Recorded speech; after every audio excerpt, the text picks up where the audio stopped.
samirka iyagana imika waa gabaabsi waxaanu leenahay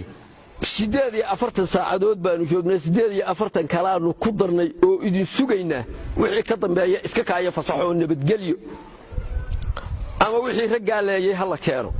shir taraayado gudaha degmada Ceelafweyn ee gobolka Sanaag ku qabtay Chief Caaqil Maxamed Nuux Maxamed Chief Caaqilka Beesha Maxamed Saacid Darays waxa uu hadalkiisu daaranaa weerar ay koox dabley hubaysani ka geysatay 23 bishan degmada Darweyn ee gobolka Sanaag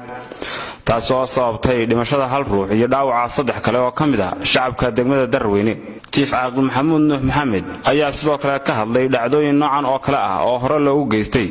beesha caaqilka u yahay welina aan xukuumaddu wax talaabo ah ka qaadin dhowr ka dhacdo ee kala dambeeyay waxana hadaladiisi kamid ahaa dhacdadii ka dhacday habeen hore oo bishu 23 ahayd abaar 7 iyo barkii fiidnimo dhacdadii ka dhacday degmada Darweyn oo uu ku dhintay Ilaahay naxariista jannaha ka waraabiye marxuum Saalax Maxamed Jaamac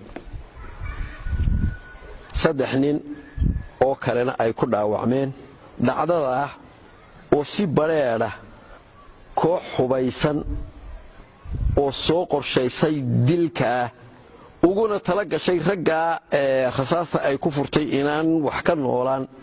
laakiin qadarkii Ilaahay sidan u dhigay oo ninna ku dhintay 3na ay ku dhaawacantay waxa fulisay koox beesha bohood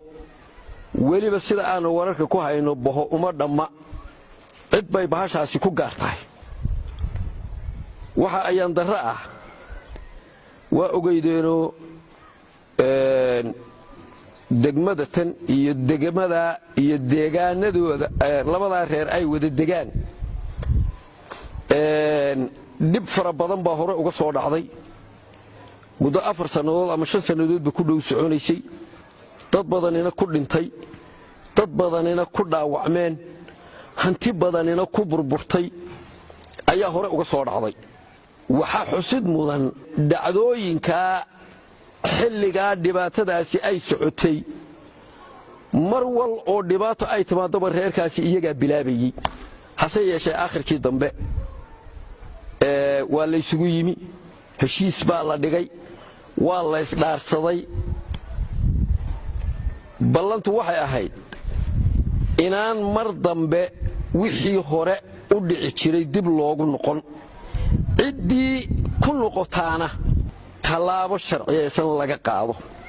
waxa maanta taala waxa weeye heshiiskii la dhigay ee muddada dhowrka bilowda halka loo fadhiyay islaam cid waliba timi ee labada reer isku dhaarsadeen heshiiskaasi inuu buray oo meeshii ka baxay cidina jabisay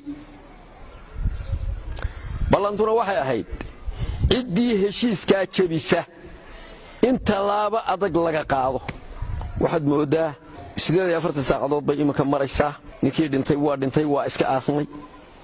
kuwii dhaawac ahaa waa qaadnay oo dhakhtar baanu qabadsiinay falilaahi alxamd annaga dhinacayaga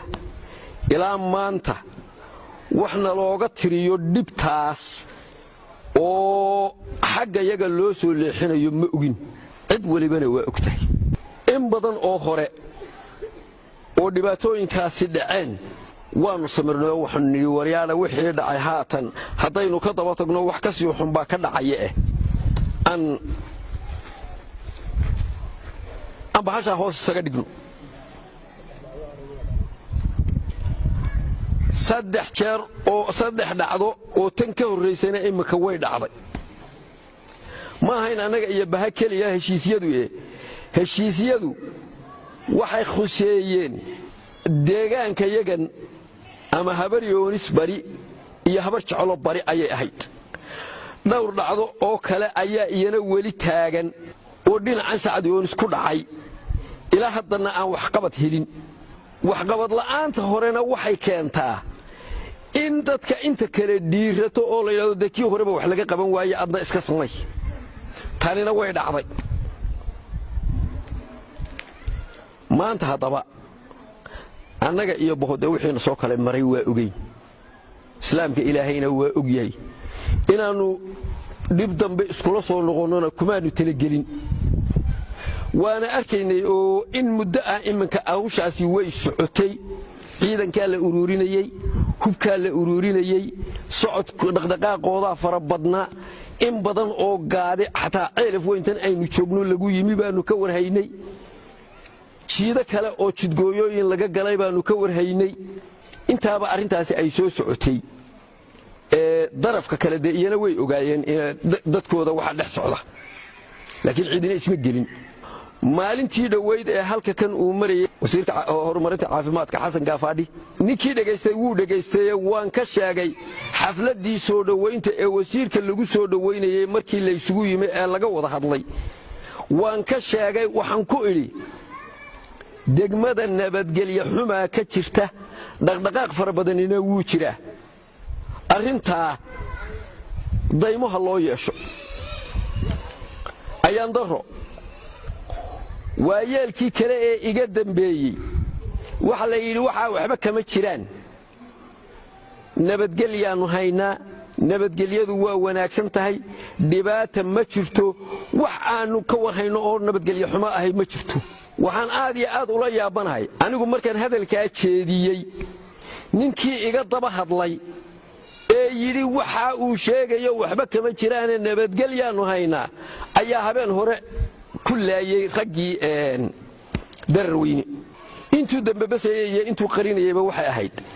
hawlgalka ay wadaan buu ku dambe basayay nabadgelyo xumo ma jirto ee nabad baa la haya nabadgelyo xumadiina isagii baa sameeyay ilaa saacadan aynu joognona wax qabad aanu nidhaahno waxaasa la qabtay ma ogin boqo iyo idarays baan la yiraahdaa oo guryahaanu ku wada jirnaa oo deegaanadaanu wada naallaa oo in xoogaa adigu intii wax dhaceen baad moodaysaa inaanu tuulooyinkii iyo meelaha aanu ku kala leexleexanay laakiin meel walba waa isku dhex jirnaa waana isnaqaanaa hebel iyo hebel iyo hebel baanu isu naqaanaa cidda maanta falkaa gashayna waanu ognahay hebelaanu u haynaa cidday yihiin baanu haynaa reerka dhibtu ka timina waa og yihiin oday reerka iyaga oo Allah naxariista wuu dhintay la oran jiray dhunkaal ducaale oo jilib reerka iyagana waayeel ka ahaa ayaa tolkii kale wax xoogaaya ka tirsaday dabadeedna hadal buu yiri oo wuxuu yiri waryaareen wacays Xuseen baa jilibkiisa la oran jiray wacays in if joogto iyo in aakhiro joogto uma qaybsaday dhinacuun buu wada aadaya maanta waxaan leeyahay ama idarays hana lagu sheego ama Sacad Yoonis hana lagu sheego ama Habar Yoonis bare hana lagu sheego timbar haddii nabadgelyo xidhmi weyday qoryahayagii waanu dhignay dhalinyaradayadii waanu fadhiisinay kii dhaqaaqaba madaxaanu ku dhignay mar hadday nabadgelyo dhici weyday maanta if iyo aakhiro u qaybsami maynaa ama ifkaan cisi iyo nolol ku noolaanayna ama aakhiraan wallahi qabanayna inaanay ka dhaxaynayn xukuumadda waxaanu leeyahay boho idinkaa noo dhaxeeya kuwii xilka qaadayna waa idinka wasiir Gaafadhi wuxuu ahaa raggii wax ka saxeexay heshiiskaas wasiiradii joogay sideed wasiir bay ahaayeen wasiiradii heshiiska saxeexay buu kamid ahaa maantana amarka Ilaahay isagoo joogaba waxaan dhacayaan waxaan leeyahay maanta aan tacsiyeyno iyo aan TV ka hadallo wallahi namari mayso maanta waxaanu leenahay dawladay ama isku sii kaayadaaya ama ciddii dilka fashay waanu ognahay boho waligood ha wareegaystin waxay yiraahdeen waxbaanu tuunay iyo hebelaa jira iyo waa maqlayay xalayto hal nin bay magaciisa gudbiyeen hal nin ma hayna kooxo dhan oo hubaysan oo ragga weeraray oo ragna difaac galay ragna ragga laayay baanu haynaa dadkii falka geystay baha waa ka sugaynaa iyo dawladda samirka iyagana imika waa gabaabsi waxaanu leenahay 48 saacadood baanu joognaa 48 kalaanu ku darnay oo idin sugaynaa wixii ka dambeeya iska kaaya fasaxo nabadgelyo ama wixii raggaa leeyay hala keeno. Steve Maxamed Araan, Badcas 24 TV, Elfun.